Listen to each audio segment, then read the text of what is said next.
فدعاه إليه فقال إني رأيته يأكل شيئا فخلقته فحلقت لا آكله فقال هلما فلأحدثك عن ذلك إني أتيت النبي صلى الله عليه وسلم في نفر من الأشعريين نستهزئ فقال الله لا أحملكم وما يدري ما أحملكم فأتي النبي صلى الله عليه وسلم من أهل إبل فسأل عنا فقال أين النصر الأشعريون فأمر له بخمس زوج ثم انطلقنا كلنا ما سمعنا حلف رسول الله صلى الله عليه وسلم لا يحملنا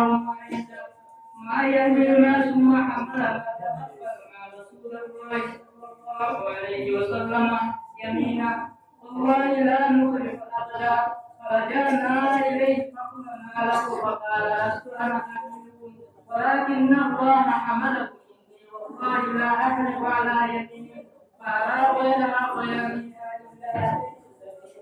وخير منه وتحرر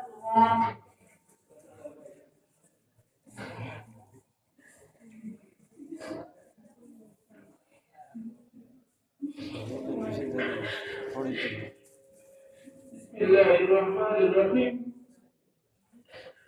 الحمد لله كفى وسلام على عباده الذين اصطفى فإن خير الحديث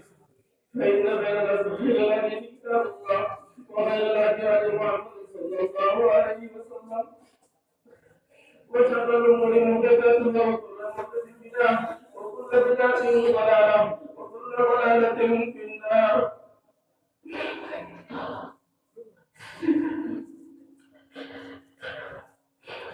وفي السنة المتصل من آية الشيخ الإمام من عبد المعتاد أمير المؤمنين من حديث أبي عبد الله وعبد إسماعيل بن إبراهيم بن مدينة بن بعد البدر بن إسرائيل رحمه الله اللهم انفعنا بعلومه وعلومهم يا رب العالمين.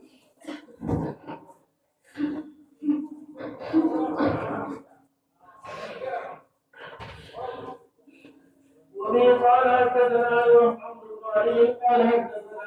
قال حدثنا معاذ قال حدثنا قرة بن خالد قال حدثنا أبو جمرة الأنصاري قال قلت لابن عباس رضي الله تعالى عنه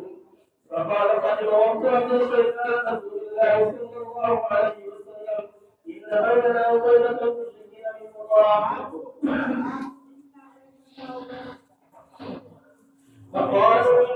فقالوا إن بيننا وبين المشركين من الله وإنا لا نصل إليك إلا بأشهر العلوم فقلنا في جمل من الأمر إن عملنا به جمل الجنة وندعو إليها من وقعنا قال أمركم بالأربع وأنهاكم عن أربع أمركم بالإيمان بالله وهل تدعون من الإيمان بالله شهادة أن لا إله إلا الله وإقام الصلاة وإيتاء الزكاة وكل من الأمر موسى وأنهاكم عن أربع لا تسلك بالدباء والنخيل والزروع بالمصفة والعنقبة.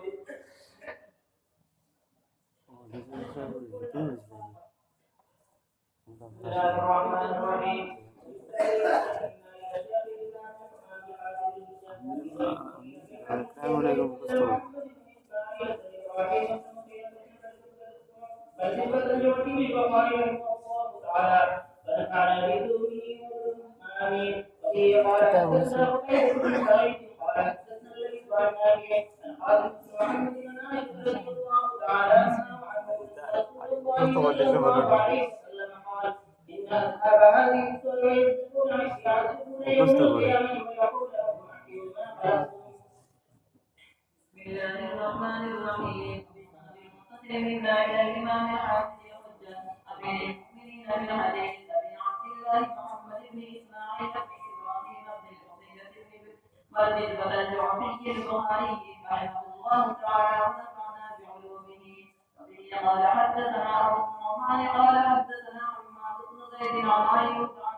بسم الله الرحمن الرحيم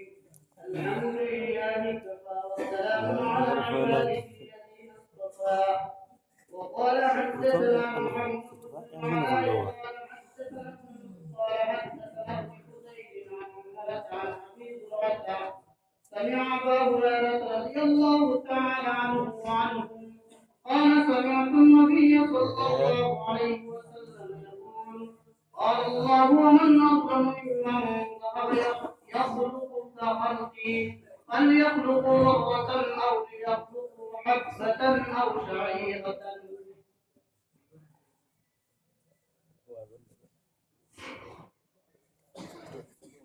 بسم الله الرحمن الرحيم الحمد لله رب العالمين والصلاة والسلام على رسوله محمد وآله وأصحابه أجمعين أما بعد فإن أصدق الحديث كتاب الله وخير الهدي هدي محمد صلى الله عليه وسلم وشر الأمور محدثاتها وكل محدثة بدعة وكل بدعة ضلالة وكل ضلالة في النار. وبالسند المتصل منا إلى الإمام الحافظ الحجة أمير المؤمنين في الحديث أبي عبد الله محمد بن إسماعيل بن إبراهيم بن المغيرة بن مرثد الجوفي المبارك رحمه الله تعالى ونفعنا بعلومه آمين يا رب العالمين. باب قراءة الفاتحة والمنافق وأسماءهم وتلاوتهم لا بجاوز منازلهم. وبه قال حدثنا قتيبة بن خالد قال حدثنا عمار قال حدثنا قتادة قال حدثنا أنس بن مالك عن أبي موسى رضي الله تعالى عنه عن النبي صلى الله عليه وسلم قال مثل المؤمن الذي يقرأ القرآن كالكتب طعمها طيب وريحها طيب والذي لا يقرأ القرآن كالتمرة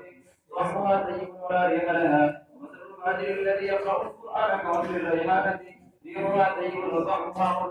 ومثل الفاجر الذي لا يقرأ القرآن كوصل الحمزة طعمها مر ولا ريح لها.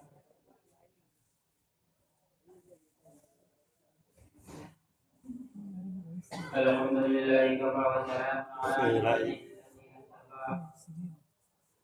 بالسند المتصل منا الى الامام الحافظ الحجه امير المؤمنين في حديث ابي عبد الله محمد بن اسماعيل بن ابراهيم بن المغيرة رحمه الله تعالى اللهم انفعنا بعلومه امين يا رب العالمين. وبه قال حدثنا علي قال حدثنا هشام قال اخبرنا محمد بن زهري قال حدثني احمد بن صالح قال حدثنا قال حدثنا يونس بن شهاب قال اخبرني يحيى بن عروه بن الزبير انه سمع عروه بن الزبير قالت عائشه رضي الله تعالى عنها وعنهم سالوا النبي صلى الله عليه وسلم عن البخاري فقال انهم ليسوا بشيء فقال يا رسول الله فانه يحدثون بشيء يكون حقا فقال النبي صلى الله عليه وسلم تلك الكلمه من الحق يكتبها جني وخير الغازي وليه كفرقه الحجاج ويمسكون به اكثر من 100 كسر.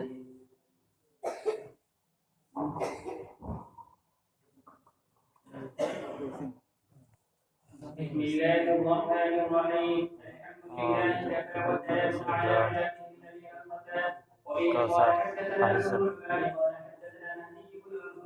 قال سمعت محمد بن سيرين وحدث عن معاذ بن سيرين عن ابي سعيد الخدري رضي الله تعالى عنه عن النبي صلى الله عليه وسلم قال يخرج ناس من قبل المسجد ويقرؤون القران لا يزال تراقيهم يملكون من الدين كما يملك السهم من رميته ثم لا يعودون فيه حتى يعود السهم الى المقيم الى مدينه وقال سيدنا التاريخ وقال تسبيله. بسم الله الرحمن الرحيم الحمد لله والصلاه على عباده اما بعد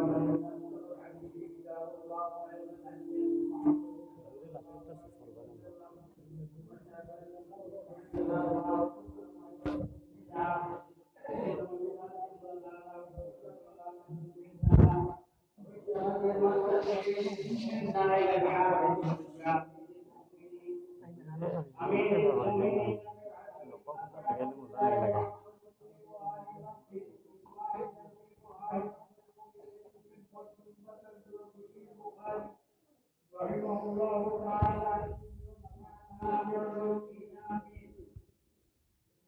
ومن بعض قول الله الله